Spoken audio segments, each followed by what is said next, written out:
Donc si on te propose, eh ben, tant pis, tu fais nunuche. Des fois, c'est bête à dire, mais ça fait nunuche, mais eh ben, on joue à autre chose. Voilà. Et là, on joue réellement. Et elle le dit souvent, maintenant, à Nouvelle-École, je joue aux billes ou à la marelle.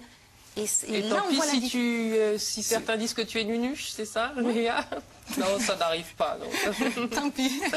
Tant pis, de toute façon. Voilà. Mais c'est vrai que c'est difficile d'expliquer à l'enfant de ne pas rentrer dans le jeu, t'es cap, t'es pas cap. Parce qu'effectivement, tous, hein, ils vont s'y confronter. Alors, juste finir sur ce que je voulais dire tout à l'heure, dans la série, ce que je disais, il y a le pouvoir-faire, c'est-à-dire qu'effectivement, il faut pouvoir faire, et là, c'est bien une démonstration qu'on ne peut pas toujours faire. Il faut donc que les professionnels soient tous informés, parce que ce qui est important, et ce qu'il faut bien comprendre, c'est que l'enfant doit pouvoir à un moment devenir l'arbitre de soi-même. Un petit enfant n'est pas capable d'arbitrer. Il n'est pas capable de savoir ce qui est dangereux ou pas pour lui. C'est l'adulte qui va le faire pour lui. C'est pas ça, parce que c'est dangereux.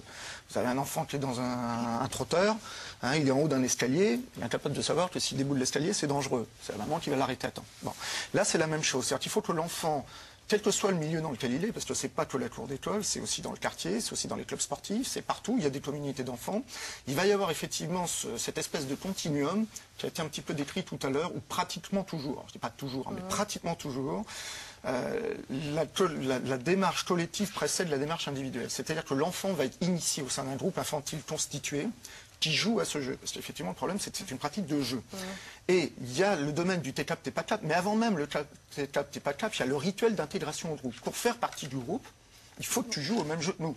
C'est une évidence. Si les tu petites filles jouent à la marelle. Si on veut faire partie du groupe, il faut jouer à la marelle. Ben là, sauf que c'est le jeu du foulard. Bon. Ou apparenté. Et derrière, l'enfant va effectivement rester dans le groupe. Après, c'est le cap, t'es pas cap, mais c'est surtout c'est qui le plus fort dans le groupe. Donc on est dans un rituel après de hiérarchisation du groupe. D'accord? Les psychos l'expliquent bien mieux que moi. Hein. Et ensuite, il y a les enfants qui vont avoir, pour des phénomènes qui seraient un petit peu longs à décrire, on verra si on a le temps à la fin, mais vraiment être accro à ce jeu et avoir une pratique individuelle. Celle-là, il faut la prévenir. Mais il faut utiliser les adultes qui entourent les enfants pour interdire de faire. Les parents ne peuvent pas tout faire lorsqu'ils ne sont pas présents. Il y a un point qui est vraiment très important, je voudrais qu'on puisse aborder rapidement. Est-ce que aujourd'hui vous pourriez dire qu'il y a des signes qui peuvent nous alerter, nous, parents? Bien sûr. Catherine? Oui, non, tout à fait. Écoutez, les signes de pratique, là encore, du jeu du foulard.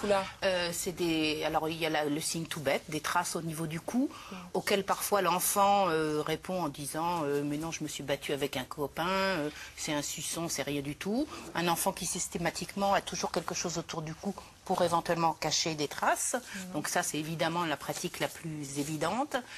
Ensuite, il y a des conséquences d'une pratique répétitive qui sont des violentes céphalées, des maux de tête, éventuellement aussi des douleurs d'oreilles. Moi, j'ai peut-être connu ça avec mon fils sans du tout l'interpréter.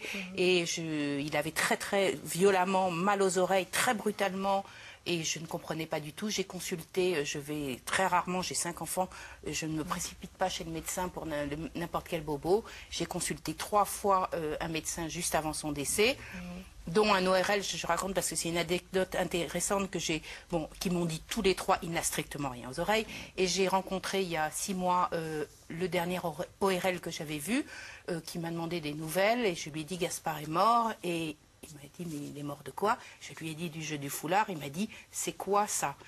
Donc, vous voyez, il y a encore du boulot. Voilà, donc c'est anecdote. Donc, je continue. Donc, ces bourdonnements d'oreilles, je finis juste les joues roux. Oui, finissez, Catherine. Des petits... le fait de jouer avec... augmenter la pression au niveau de la tête, donc ça fait mal à la tête, ça fait mal aux oreilles, ça fait les yeux rouges éclatés, ça fait des petits... D'une manière générale, tout ce qui est chronique, dont l'enfant se plaint, pour lequel on ne trouve rien.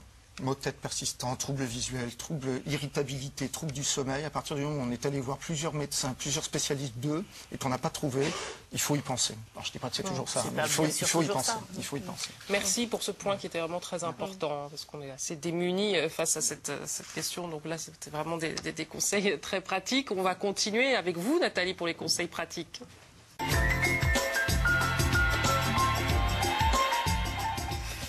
Je pense que énormément de choses ont été dites. Ce matin, je crois que vous avez vraiment réussi à balayer la totalité de ce qu'on avait envie de faire passer ce matin avec la rédaction des maternelles. Je trouve qu'il y a eu une évolution entre les quelques années qui se sont écoulées, au sens où, effectivement, il y a eu vraiment cette question à un moment donné, oh là là, si on en parle, on va inciter les enfants. Or, on est sorti aujourd'hui de ce schéma-là. Je pense néanmoins qu'il y a quand même un malaise général de la population adulte, et c'est compliqué aussi par la façon de gérer le sujet du côté des enfants. Je m'explique. Un malaise général parce que à la fois on ne veut pas créer de paranoïa et en même temps il ne faut surtout pas minimiser quoi que ce soit. Et quand on entend ce qui vous a choqué, mais qui est vrai que moi j'ai vécu il n'y a pas longtemps pour mon dernier fils, que dès la maternelle le jeu de tomates est là et qu'il y a un lien entre ce jeu de tomates et des pratiques qui amènent à la mort des enfants derrière, effectivement il faut on ne peut pas faire comme si ça n'existait pas, comme si ça ne concerne que les autres, comme si ça ne concernait que certaines catégories socio-professionnelles. Ça n'est pas vrai et ça concerne malheureusement, vous l'avez vu sur le spot de l'APS, des filles aussi, comme des garçons. Est-ce qu'on constate plus de garçons que de filles? Il y a une supériorité manifeste des garçons par rapport aux filles. Dans le décès, voilà. pas forcément dans la pratique. C'est ce que j'allais dire. Voilà. Catherine a fini ma phrase. Très important ce que vous avez dit, c'est l'enfant de monsieur et madame. Tout le monde. Ouais. Ça, c'est très important. On est tous concernés. Très et je parlais malaise aussi parce que du côté de nos enfants, de ceux qui commencent à grandir, eh bien il y a aussi, ils connaissent les sujets, vous l'avez dit, sur Internet, ils en ont forcément parlé avec leurs copains et ils ont tendance d'eux-mêmes à ne pas vouloir en parler avec les parents quand ils commencent à grandir parce que ce sont leurs pratiques à eux, la pratique clanique, c'est le clan, le territoire. Et donc, voilà. Et ce qui veut dire que sur nous, les parents, repose le fait d'être attentifs à leurs attitudes, à une certaine agressivité, peut-être un refus ou des problèmes d'échec scolaire sans être forcément jusqu'à la phobie, ou alors dans la phobie, mais sans l'échec scolaire. Enfin, il y a un certain nombre de signes.